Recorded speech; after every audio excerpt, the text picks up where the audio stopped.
YouTube. I know it's been a while, curse me, but as you know, if you watch some of my gameplay footage, I've been talking about transition into a new job that's coming up and all the other nonsense that I've kind of had going on during the weeks, appointments and whatnot, and it kind of threw a kink into my daily routines and my way of being, sort of thing. So I missed, I think, a couple weeks of reveals. So today I actually have a 2-for-1. And the reason I did these particular two characters together is because there's an episode of Transformers where they both feature in pretty prominently and team up in it. So I thought, it's a perfect combo. And these are two of the characters I was most looking forward to. Some of the ones I was saving for near the end because I really like both of these characters. They're both Autobots. And, well, there's not much more to say. Let's just show them to you. First one, Blaster. Second one, Cosmos.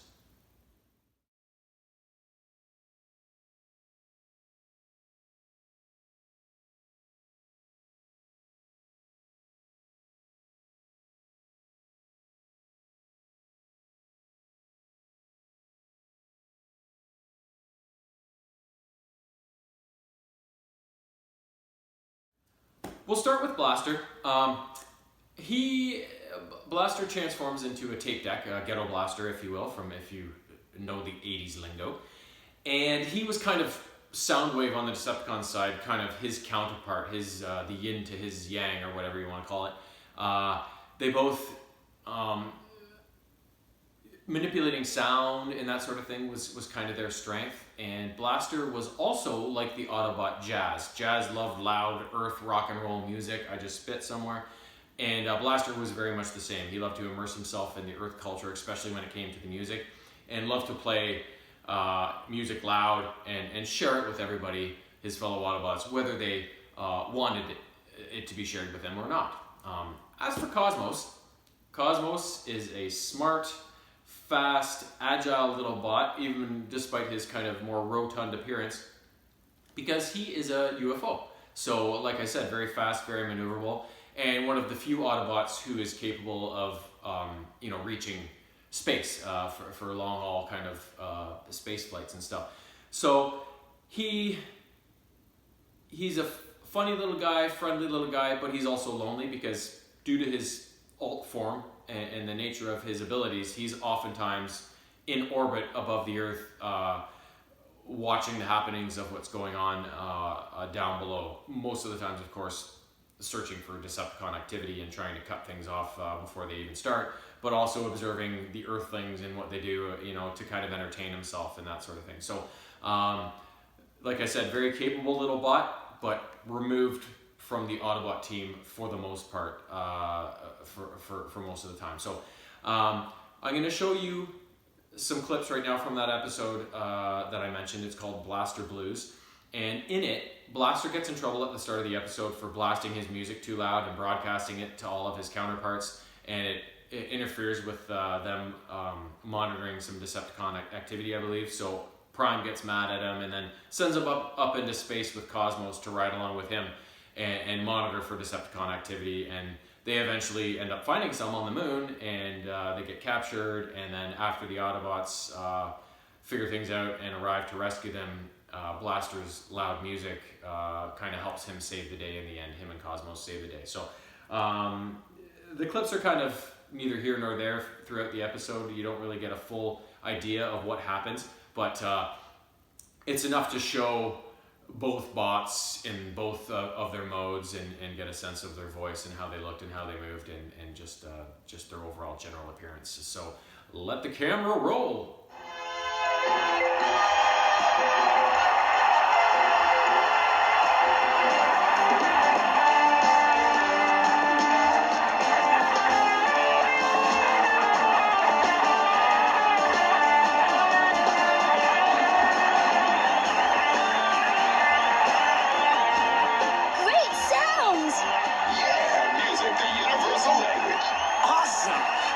Autobots aren't here to enjoy it. They don't gotta be. I'll send them with beat and high-five heat. All right.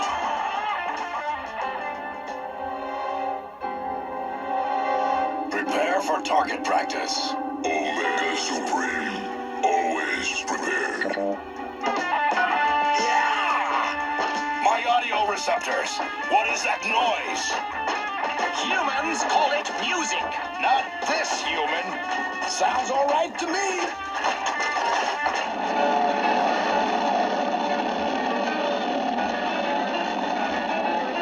Hey, talk about no place. I can't even get a bottom 40 station out here. Quit complaining.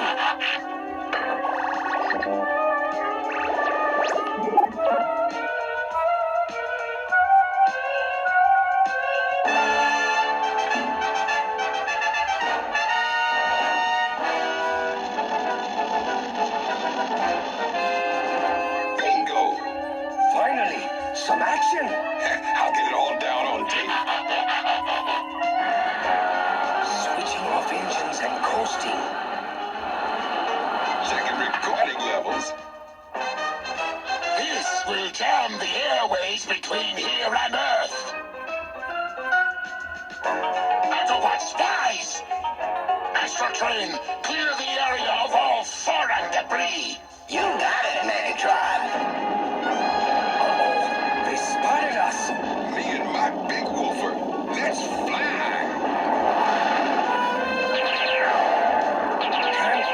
Can't get the speed. Whoa! Maybe he'd like a shot at his own stuff.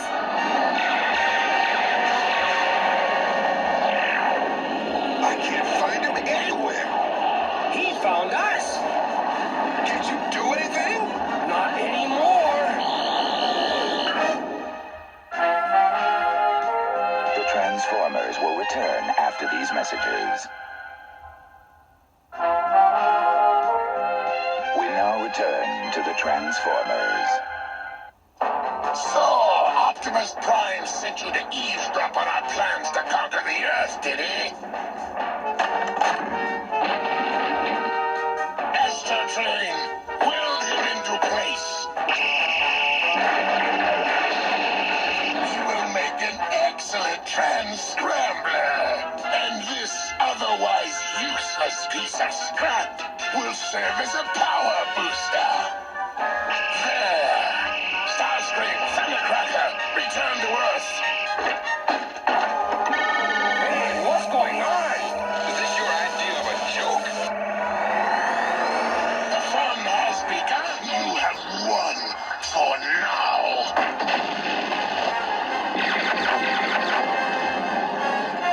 Hurry! We gotta save Blaster and Cosmos! Say, Prime, what do you say we turn this place into Radio Moon with a loony lunar lineup of hip hits? Yeah, give me some company out here. Hey, how about it, Prime? I did save the day. Yes, Blaster. But remember, your volume, like any capability, is also a responsibility. You must decide when is the right time and the wrong time to use it.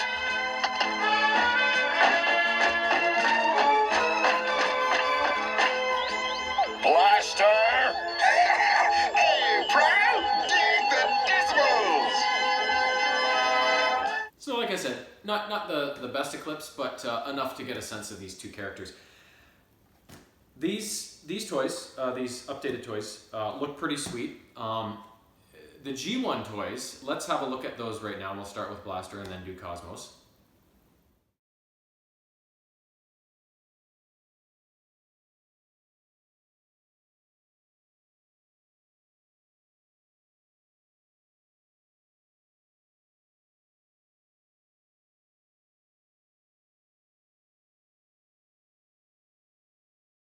So as you can see with the G1 toys, it's the whole size issue in Transformers is a big debate amongst Transformers nerds. I don't really give a shit, but Cosmos is this big UFO that's capable of carrying other Transformers and reaching outer space, yet he was a microbot in the original Transformers line, just this little toy, right? Whereas Blaster, who's just a tiny little tape deck, is this big hulking bot, right? Like much bigger than Cosmos, right? So you get these size discrepancies and stuff. So it's just I find it kind of funny all the time, but you don't even think about it, right? You just, as a kid, you just accept that's the way it is, and they can change their shapes and their sizes because they're magic, right? They're magic robots sort of thing. So, but as you can see, Cosmos' toy was pretty basic, pretty simple, whereas Blaster's, being a much bigger robot, was a little more complex. And I actually have both of those G1 toys now that I think about it. Not in the greatest of shape, but I do have them. But I can't wait to see what these ones look like. And Cosmos is an X-Transbots figure, which I've got lots of X-Transbots so far. They can be more tricky to transform, so we'll see how it goes. But this Blaster is the first one I got from a line that I haven't added to my collection up until now. It's called KFC, which stands for Keith's Fantasy Club, I believe is what it's called. So KFC toys. So that's the first one is going to be Blaster, and I think I have a couple more either already in my possession or coming. But this one will be the first from KFC, so we'll see what it's all about. So, but without further ado, let's get them out of their box, see what they look like, and then we'll go ahead and try, at least, to get them transformed. We'll start with Blaster because B comes before C, so why not? And Transistor, that's what they call them in KFC world. Let's get a look at this guy. I'm pretty excited for him, both because of the type of character he is, but also with this different toy line, right? I want to see what it's all about.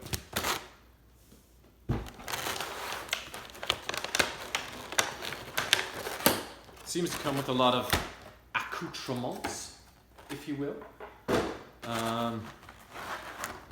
So first let's go into the bag. We'll see what's in here.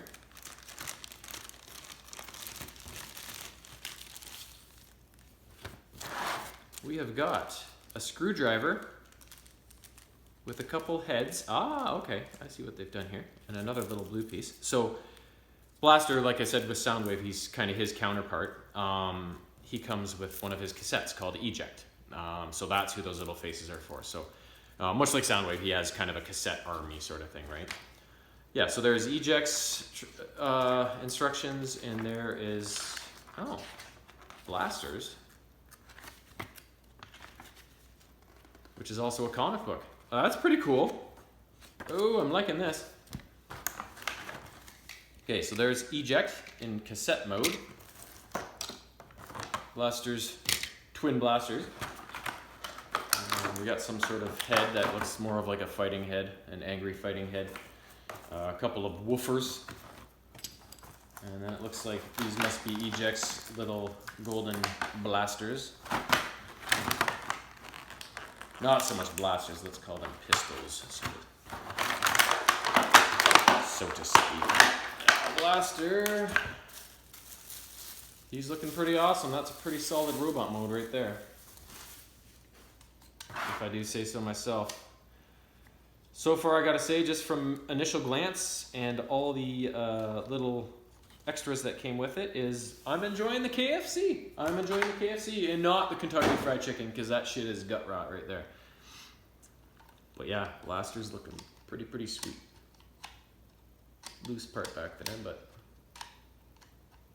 we'll see if that affects it at all. So yeah, pretty cool. Let's put him over there. Let's lie him down to be safe.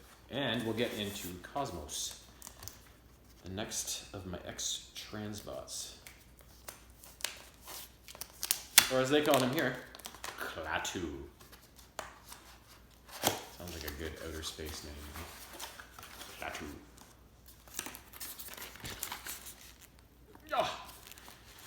Oh, mama. There we go.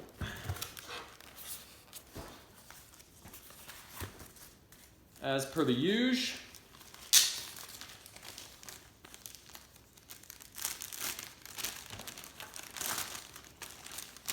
we get a nice little instruction booklet. No comic in this one though, right? His card. And then, oh, it's got a little display stand for UFO mode, it looks like. Yes, that is indeed what it is. So it's kind of taped on there, I think, is it? What the hell?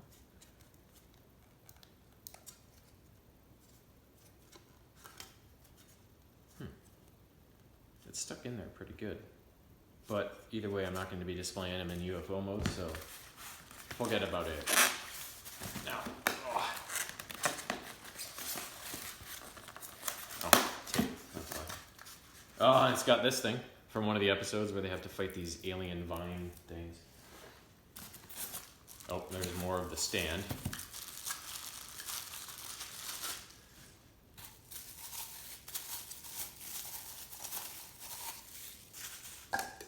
Like I said, I've been really excited for these two characters. So, oh, there's the spray can that he uses to defeat the vines and a screwdriver.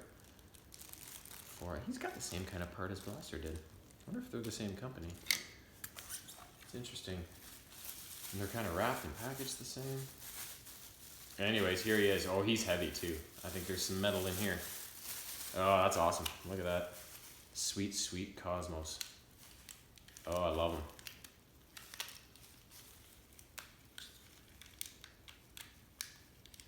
Seems to have a couple pieces not in. There we go.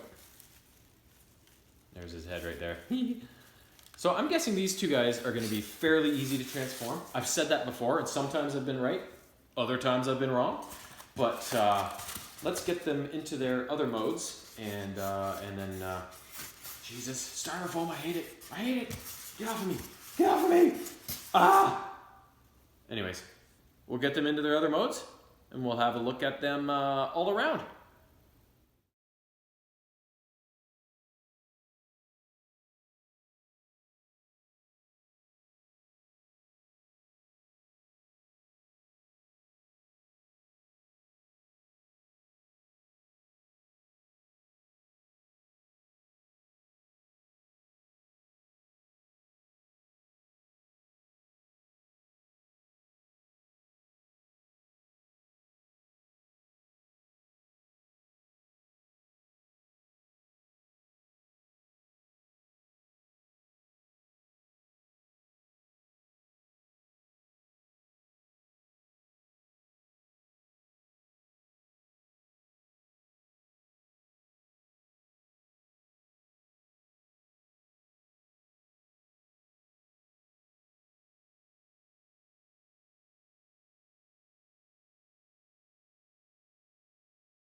So there we have Blaster and Cosmos, and of course little Eject, who's down here on the ottoman.